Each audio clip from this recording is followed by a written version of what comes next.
औज़ुबिल्लाहि मिनश्शैतानिर्रजीम बिस्मिल्लाहिर्रहमानिर्रहीम अस्सलाम वालेकुम। स्टूडेंट्स, उम्मीद करता हूँ कि आप सब खैरियत से होंगे और आप सबको वेलकम एक मर्तबा फिर in process control test course में।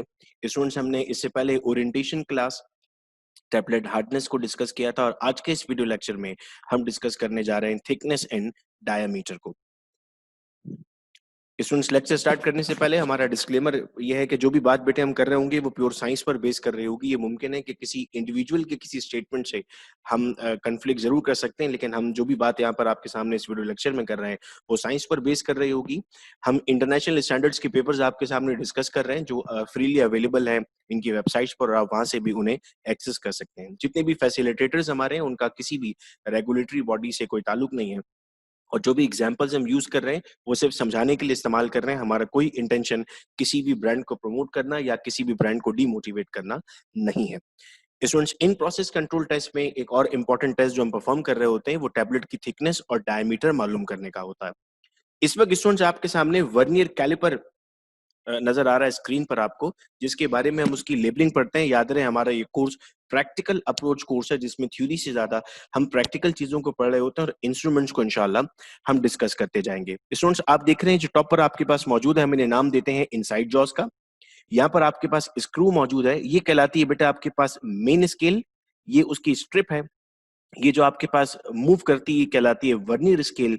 यहाँ पर आप अपना ऑब्जेक्ट रखते हैं, यानी कोई टैबलेट आप रखते हैं जिसकी आपको थिकनेस डायमीटर कैलकुलेट करनी होती है। ये जॉ इसका मूवेबल जॉ होता है और ये इसका फिक्स जॉ होता है, और इसे हम नाम देते हैं आउटसाइड जॉज। तो वर्नियर कैलिपर आपके सामने यहाँ पर नजर आ रहा है आपको, और यूनिट आप देख पा रहे हैं कि यहाँ पर सेंटीमीटर में हमें इस वर्नियर कैलिपर का गिवन है। स्टूडेंट, जब हम वर्नियर कैलिपर पढ़ते हैं, लास्ट टाइम हमने एरर्स की बात की थी पिछले वीडियो लेक्चर में, और एरर को हमने इस तरीके से डिफाइन किया था कि हमारे पास एरर की डिफरेंट टाइप्स थी। हमने एक को नाम दिया था पर्सनल एरर, फिर हमने नाम दिया था रैंडम एरर, और नाम दिया था सिस्टमिक एरर। अगर आप ठीक काम कर रहे हैं, इन्वायरमेंट ठीक है, लेकिन अगर सिस्टम में एरर मौजूद है तो हम इस कंडीशन को नाम देते हैं सिस्टमिक एरर, और वर्नियर कैलिपर में जो एरर आता है आपके पास वो कहलाता है जीरो एरर। स्टूडेंट्स, याद रहे कि हमारे पास दो स्केल्स थी, मेन स्केल और वर्नियर स्केल। ये मेन स्केल है और ये वर्नियर स्केल है। एक जीरो आप बेटा मेन स्केल में देख रहे हैं और एक जीरो आप वर्नियर स्केल में देख रहे हैं। जब आप इसे कंबाइन कर देते हैं तो इन दो जीरो को, अगर आप इसके जॉ बंद कर देते हैं, अगर दोनों जीरो एक दूसरे से कोइंसाइड करते हैं, इस तरीके से आपके पास एक लाइन में आते हैं, तो हम कहते हैं हमारे पास जीरो एरर नहीं है। अगर हम ये देखते हैं कि मेन स्केल का जीरो आगे निकल जाता है वर्नियर स्केल से, तो हम कहते हैं ये पॉजिटिव एरर है। और अगर मेन स्केल आपके पास पीछे मौजूद है, वर्नियर स्केल का जीरो आगे मौजूद है, तो हम इसे नाम देते हैं बेटा नेगेटिव एरर। याद रहे कि इंडस्ट्री में जब आप यूज कर रहे होते हैं तो आपके पास एरर की गुंजाइश नहीं होती है। जो मैंने कैलिब्रेशन आपको वेट वेरिएशन के लिए बेटा सिखाई थी कि आप बैलेंस की कैलिब्रेशन कर रहे होते हैं, बिल्कुल वैसे ही जब आप इन प्रोसेस कंट्रोल कर रहे होते हैं थिकनेस और डायमीटर का, तो सबसे पहले आप गिवन इंस्ट्रूमेंट में जीरो एरर चेक करते हैं। अगर जीरो एरर है, नेगेटिव या पॉजिटिव, तो आप इस स्क्रू की मदद से बेटा उसको रिमूव कर सकते हैं। तो अगर एरर आता है तो आप इससे उसको रिमूव करके, आपको इस कंडीशन में चाहिए होता है, आप एरर को बर्दाश्त नहीं कर सकते। वैसे तो हम कहते हैं कि आपके पास नेगेटिव और पॉजिटिव एरर अगर आता है तो आप वैल्यू प्लस और माइनस कर सकते हैं, लेकिन टैबलेट्स के साथ आप ये प्रैक्टिस नहीं कर रहे होते। उस वक्त रेगुलेशंस हैं कि जीरो एरर नहीं होना चाहिए। स्टूडेंट्स, वो जो मैंने आपको दिखाया था वो मैनुअल था, और अब हमारे पास डिजिटल भी आ चुके हैं। डिजिटल में रीडिंग लेना बहुत आसान होती है। आपके पास जैसे ही आप टैबलेट रखते हैं वो कंप्लीट आपको उसका थिकनेस या डायमीटर कैलकुलेट करके दे देता है। लेकिन हमेशा याद रखिएगा, जितनी भी एडवांस टेक्नोलॉजीज आ जाएं, आपको बेसिक्स का पता होना लाजिम है। अगर आपको बेसिक्स नहीं पता होती है तो आप एडवांस को सिर्फ यूज कर रहे होते हैं। ये बिल्कुल ऐसे हो जाता है कि कोई मैट्रिक पास भी, कोई इंटर पास भी उसको इस्तेमाल कर सकता है। तो बीइंग अ फार्मासिस्ट आपके पास उससे एक एज ज्यादा नॉलेज होनी चाहिए। हम एक और चीज इस्तेमाल करते हैं बेटे, अगर हमारे पास जो स्फेरिकल टैबलेट्स मौजूद है उसके लिए हम इस्तेमाल करते हैं माइक्रोमीटर स्क्रू गेज, या इसे माइक्रोमीटर कैलिपर भी कहा जाता है। अगर इसके पार्ट्स बेटा हम पढ़ना शुरू करते हैं तो यहाँ पर हमारे पास फ्रेम मौजूद है, ये हमारे पास स्पिंडल है, ये इसका एनविल है, ये मूव कर रहा होता है, ये फिक्स होता है बेटा।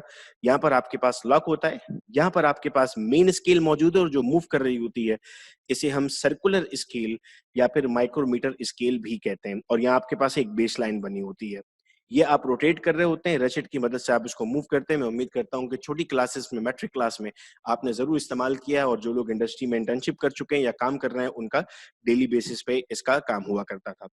अब बेटा ये तो हमने कहा था कि डिजिटली डायरेक्ट कैलकुलेट हो जाएगा, लेकिन मैनुअली आपको कैसे कैलकुलेट करना होता है? हम कहते हैं सर हमारे पास एक रीडिंग कहलाती है मेन स्केल और एक कहलाती है वर्नियर स्केल। मैं आपके पास दोबारा यहाँ लेकर चलता हूँ आपको इस डायग्राम पर, और मैं यहाँ पर ये ऑब्जर्व कर रहा हूँ कि मेरे पास जो मेन स्केल मौजूद है, इस मेन स्केल में हम क्या देख पा रहे हैं, हम देख पा रहे हैं कि इस मेन स्केल में हमारे पास कोई वैल्यू गिवन है इस टैबलेट को रखने के बाद, इसकी कोई ना कोई डेफिनेट वैल्यू आ रही होगी, और एक आपके पास वर्नियर स्केल है जिसकी कोई ना कोई वैल्यू आती है। वर्नियर स्केल हम कैसे कैलकुलेट करते हैं, इसकी कोई एक वैल्यू एग्जैक्टली कॉन्साइड करती है यहाँ पर, और वो आपके पास वर्नियर स्केल रीडिंग होती है।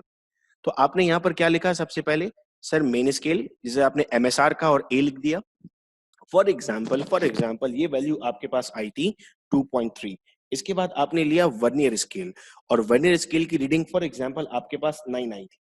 तो आपने कहा सर मेन स्केल हमारे पास 2.3 थी, वर्नियर स्केल हमारे पास 9 आ गई। इसके बाद नेक्स्ट कॉलम आता है बेटा हमारे पास least count. What is least count? हम कहते हैं sir the minimum value measured by any instrument is called as least count. For example, आपके घर में जो घड़ी लगी हुई है वॉल्स पर, उसका लीस्ट काउंट 1 सेकंड है। अगर आप कहीं बाहर देखते हैं टावर पर अक्सर घड़ी लगी होती है जिस पर 5 मिनट के बाद वो चेंज करते हैं, तो उसका लीस्ट काउंट 5 मिनट है। अगर आप देखते हैं कि वो सिर्फ 1 घंटे बाद तब्दील हो रही है, 1 बज रहा है फिर 2 बजेंगे फिर 3 बजेंगे, तो उसका लीस्ट काउंट 1 आवर है। आप देखते हैं स्टॉप वॉच में माइक्रो सेकंड्स में मूव कर रहे होते हैं, तो हम कहते हैं उसका लीस्ट काउंट माइक्रो सेकंड्स है। तो लीस्ट काउंट को हम कैसे डिफाइन करते हैं? The minimum quantity to be measured by any instrument. Vernier caliper का लीस्ट काउंट कितना होता है सर? 0.1 mm। इसको आपने सी मान लिया। अब नेक्स्ट कॉलम बनता है बेटा आपका डी, जिसमें हम बी को मल्टीप्लाई करते हैं सी से, यानी ये बी मल्टीप्लाई होगा सी से। 9 मल्टीप्लाई बाय 0.1, ये बन जाता है हमारे पास 0.9। और टोटल आप कैसे लेंथ मालूम कर लेते हैं? ए और डी को प्लस करके, तो ये बन जाएगा बेटा 2.39। तो आपके पास ऐसी रीडिंग्स आना स्टार्ट हो जाती हैं। आप थिकनेस और डायमीटर के लिए 20 रीडिंग्स ले रहे होते हैं, जिस तरह हमने वेट वेरिएशन मिली थी इन कैलकुलेशंस के बाद। ये कैलकुलेशंस में आप इतने एक्सपर्ट हो जाते हैं कि फिर आप इंडस्ट्री में इसका चार्ट नहीं ड्रॉ कर रहे होते, आप इसे डायरेक्टली कैलकुलेट कर रहे होते हैं। अब हमारे पास बेटा डिफरेंट टाइप्स ऑफ टैबलेट्स होते हैं, और हम ये जानते हैं कि उन टाइप्स में हमारे पास डायमीटर क्या होता है और थिकनेस क्या होती है। ये हमारे पास अगर एक टैबलेट है बेटा, राउंडेड टैबलेट, तो उसमें हम कह रहे हैं इसका जो ये रीजन है सर, ये इसकी थिकनेस कहलाएगी, और इसका जो ये रीजन है सर, ये इसका डायमीटर कहलाएगा। और हम थिकनेस और डायमीटर किस में मेजर करेंगे सर? हम एमएम में मेजर करेंगे। अगर हमारे पास सर कोई ओवल टैबलेट है, तो हम कहते हैं सर ये रीजन उसका थिकनेस होगा, और अगेन ये पूरा जो रीजन है हमारे पास, ये तमाम का तमाम हमारा उसका डायमीटर होगा। क्योंकि कुछ बच्चे ये समझते हैं कि हम सिर्फ राउंडेड टैबलेट की थिकनेस और डायमीटर निकाल सकते हैं, ओवल टैबलेट्स की नहीं निकाल सकते। तो बेटा ऐसा बिल्कुल भी नहीं है, हम ओवल टैबलेट्स की भी कैलकुलेट कर सकते हैं। ये थिकनेस और डायमीटर बनती कैसे है? आप देख रहे हैं कि ये कंप्रेशन मशीन के पार्ट्स मैंने आपके सामने रखे हुए हैं। ये अपर पंच है, ये लोअर पंच है, और ये डाई है। ये जो डाई में आपके पास ये स्पेस मौजूद है, इस स्पेस में पाउडर आता है, और यहीं से उसकी थिकनेस डिसाइड होती है। याद रहे, जैसे हार्डनेस हमने कहा था हमारा नॉन फार्माकोपियल टेस्ट है, बिल्कुल वैसे ही थिकनेस भी नॉन फार्माकोपियल टेस्ट है, जिसमें हम डिजाइन कर रहे होते हैं टैबलेट वेट की बुनियाद पर उसकी थिकनेस को। ये देखिए, और अगर क्लियर हम डायग्राम देख रहे हैं, तो यहाँ से अपर पंच आता है, यहाँ से लोअर पंच आता है, ये डाई मौजूद है और डाई में टैबलेट है। जैसे डाई थी, अब इसका क्लोज व्यू यहाँ पर आपको दिखाया जा रहा है, और इसके अंदर टैबलेट मौजूद है। जितनी ज्यादा गहरी डाई होगी, उतना ज्यादा पाउडर इन होगा, और उतनी ज्यादा बड़ी इसमें टैबलेट बनेगी। अगर हम डिफरेंट टाइप्स ऑफ टैबलेट की बात करते हैं शेप की बुनियाद पर, तो आप देख रहे हैं इन तमाम टाइप्स की हमारे पास टैबलेट्स बन रही होती है, और इन सबकी ही हमें जो है वो हार्डनेस, थिकनेस, डायमीटर, ये तमाम के तमाम टेस्ट मालूम करने होते हैं। फिर स्टूडेंट्स हमारे जहन में सवाल आता है कि sir why this is necessary to regulate the thickness? Non pharmacopoeial test है, तो हमें थिकनेस मालूम करने की जरूरत क्या पड़ती है? हम कहते हैं table thickness is an important quality control test for tablet packaging. देखें, टैबलेट बनाने के बाद आपको ब्लिस्टर में पैक करना है, आप ब्लिस्टर रखते हैं उसका स्टैंडर्ड साइज का। अगर आपकी टैबलेट्स के साइज डिफर करना स्टार्ट कर देंगे, यानी कोई टैबलेट आपने बहुत मोटी बना दी, कोई टैबलेट आपने बहुत छोटी बना दी, तो वो इस तरह ब्लिस्टर से फट कर आना शुरू हो जाती हैं। आप देख रहे हैं टैबलेट्स फटती हुई बाहर निकल रही हैं, क्योंकि ब्लिस्टर का साइज कम था और टैबलेट की थिकनेस उसमें ज्यादा आ गई थी। फिर नेक्स्ट क्वेश्चन हमने भी डिस्कस किया कि sir do we have any pharmacopoeial limit? तो हम कहते हैं thickness and hardness test are both non pharmacopoeial standards and is widely used by manufacturer itself. और थिकनेस क्यों जरूरी है, एक चीज जरूर याद रहे हम, कि पैकेजिंग के लिए हमारे पास थिकनेस का होना बहुत ज्यादा जरूरी है। फिर इसके बाद बेटे हम कहते हैं कि क्या हमारे पास कोई परसेंट डेविएशन लिमिट होगी? हमने एक थिकनेस डिसाइड कर दी, और उस थिकनेस की बुनियाद पे अगर हम कोई डेविएशन रखना चाहते हैं या डायमीटर की कोई डेविएशन देखना चाहते हैं, जिस तरह वेट वेरिएशन में हमने किया था, तो हम कहते हैं sir as per the official standards tablet thickness variation allotted up to ±5%, यानी थिकनेस का पूरा डेटा आप निकाल लेंगे और जब उसकी डेविएशन आप मालूम करेंगे तो वो ±5% की रेंज में होगी। अगर इससे एक्सीड करता है तो आप कहते हैं कि आपकी टैबलेट्स पास नहीं है, टैबलेट्स को आपने जो है वो बैच रिलीज नहीं करना है। और डायमीटर के लिए हम कहते हैं कि अगर डायमीटर 12.5 से कम है तो डेविएशन ±3%, और अगर 12.5 से ज्यादा है तो डेविएशन ±5%। स्टूडेंट्स, आप अक्सर ये सवाल कर रहे होते हैं कंसल्टेंसी जब हम कर रहे होते हैं कि सर हमें इन प्रोसेस कंट्रोल में इंटरव्यू देना है, इंटरव्यू के सवाल क्या होंगे। बेटा ये सारी चीजें जो आपको याद होनी चाहिए, अगर आप इन कोर्स को बहुत बेहतर अंदाज से समझते हैं तो इंशाल्लाह आपको इन प्रोसेस कंट्रोल के लिए अगर कभी आप किसी फार्मास्यूटिकल इंडस्ट्री में इंटरव्यू देते हैं तो कोई प्रॉब्लम फेस नहीं करने को मिलेगा। अब अगला सवाल आता है, बेटा हम परसेंटेज डेविएशन कैलकुलेट कैसे करेंगे? सर हम लेंगे individual thickness minus average thickness divided by average thickness multiply by 100। ये डेविएशन किसके लिए आ जाएगी हमारे पास? सर ये डेविएशन आ जाएगी हमारे पास थिकनेस की। इसी तरह डायमीटर की डेविएशन आएगी individual diameter minus average diameter divided by average diameter multiply by 100। What are the factors that affect the thickness and diameter? Sir, size of the tablet, size distribution and the compression force. अगर बहुत ज्यादा compress कर रहे हैं या कम compress कर रहे हैं तो थिकनेस और डायमीटर पर फर्क पड़ सकता है। आइए बच्चों, जिस तरह वेट वेरिएशन हमने पढ़ा था एक्सेल की शीट पर, हम थिकनेस और डायमीटर को भी इसी तरह एक्सेल की शीट पर पढ़ते हैं। तो स्टूडेंट्स, इस वक्त हम देख सक रहे हैं कि स्क्रीन पे हमारे पास मौजूद है एक एक्सेल शीट और जिसमें मैं यहाँ पर लिख देता हूँ थिकनेस ऑफ द टैबलेट। तो जब यहाँ पर हमारे पास थिकनेस आ जाएगी और लेट सपोज हमने इसकी थिकनेस जब कैलकुलेट की थी टैबलेट की, हम यहाँ पर एक रफ डेटा ले लेते हैं। वो थिकनेस स्टूडेंट्स हमारे पास आई थी 251, 250, 249, 250, 251। ये हम एक डमी डेटा ले रहे हैं। इस डेटा की रियलिटी कोई भी नहीं होगी, बिकॉज हम यहाँ पर सिर्फ समझने के लिए इस डेटा को बेटा जनरेट कर रहे हैं कि हमारे पास हमने अगर जनरेट किया एक डेटा तो हमारे पास इस तरह के आंसर्स आए। हम यहाँ पर 20 रीडिंग्स बेटा ले रहे होंगे। आप इसको यूं सपोज कर रहे हैं कि आप कोई टैबलेट पर काम कर रहे थे और उस टैबलेट का जब आपने इन प्रोसेस कंट्रोल किया था तो आपके पास ये तमाम की तमाम वैल्यूज आई थी। तो अब आपके पास बेटा 20 रीडिंग्स आ गई जो आपने थिकनेस की ले ली थी। अब हमें क्या क्या मालूम करना है? सबसे पहले सर हमें इनका एवरेज मालूम करना है।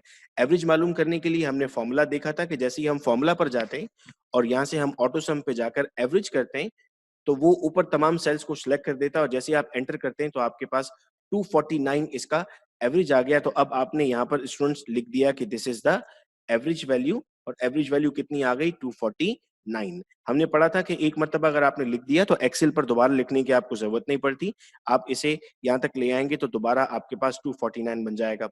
अब हमें स्टूडेंट्स यहाँ पर क्या मालूम करनी है? हमें यहाँ पर मालूम करनी है इसकी परसेंट डेविएशन, कि ये हमारी एक्चुअल वैल्यू से कितना डेविएट करता है। तो हमने इज इक्वल टू प्रेस किया, ब्रैकेट लगाया, फॉर्मूला क्या था हमारे पास? सर इंडिविजुअल थिकनेस लेनी है minus average thickness, bracket close, divided by average thickness and multiply by 100। जब मैंने इसे सॉल्व किया तो मेरे पास आंसर आया 0.803। मैंने इसे सिलेक्ट किया और यहाँ पर डाउन नीचे ड्रैग कर दिया। तो अब मैंने देखा कि सर ऑटोमेटिकली ये तमाम का तमाम कैलकुलेट हो गया और मैं देख पा रहा हूँ कि मेरी जो वैल्यू है वो ±5% के रेंज में आ रही है।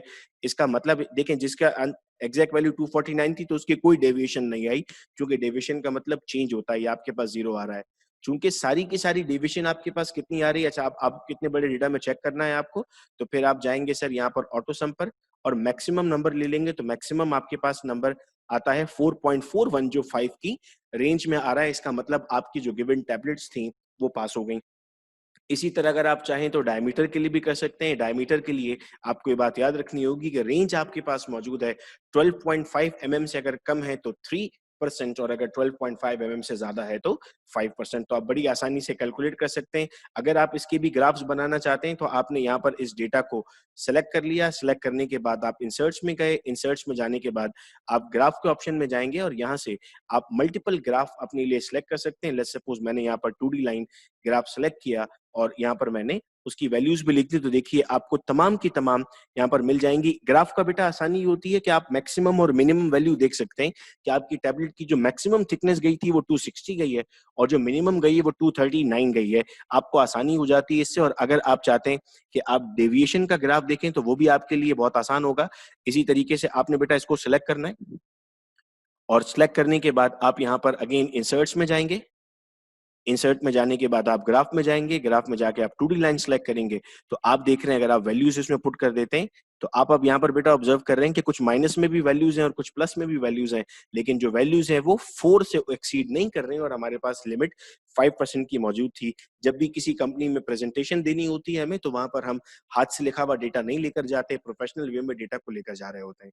लास्ट लेक्चर में कुछ स्टूडेंट्स ने फीडबैक दिया था कि उन्हें एक्सेल समझने में थोड़ी-सी मुश्किल हो रही है, तो आपसे रिक्वेस्ट है बेटा कि एमएस ऑफिस का कोर्स हम 1 जुलाई से स्टार्ट करने जा रहे हैं, 1 महीने का, जिसमें हम डिटेल में एक-एक फीचर पढ़ेंगे माइक्रोसॉफ्ट वर्ड का, ऑफिस पावर पॉइंट का और एक्सेल का। तो रजिस्ट्रेशन का लिंक मैं बेटा डाल देता हूँ डिस्क्रिप्शन में, इससे पिछले वीडियो लेक्चर्स में भी था। आप मुझसे व्हाट्सएप पे भी ले सकते हैं, रजिस्टर कीजिए उस कोर्स के लिए। There is no registration charges for the course. आपको 1 महीने में पूरा एमएस ऑफिस सिखा दिया जाएगा और फार्मासिस्ट के लिए एमएस ऑफिस का आना बेहद ज़रूरी होता है। उम्मीद करता हूँ बेटा कि तमाम बातें आपको समझ में आईं और आप एक-एक मर्तबा ज़रूर अपने सिस्टम्स पे इसकी प्रैक्टिस कर रहे होंगे। अगर आप इसकी प्रैक्टिस करते जाएँगे, तो और ज़्यादा ईज़ी होता जाएगा आपके लिए। अगर कोई सवाल आपको पूछना होगा, तो आप 0333224303 पर सवाल पूछ सकते हैं और अगर आपको कोई फीडबैक देना है आज के लेक्चर का, तो वो आप सेम नंबर पे फीडबैक दे सकते हैं। बहुत शुक्रिया आप सब लोगों का इस वीडियो लेक्चर को सुनने का। अपना बहुत ख्याल रखिएगा बच्चों। अल्लाह हाफ़िज़।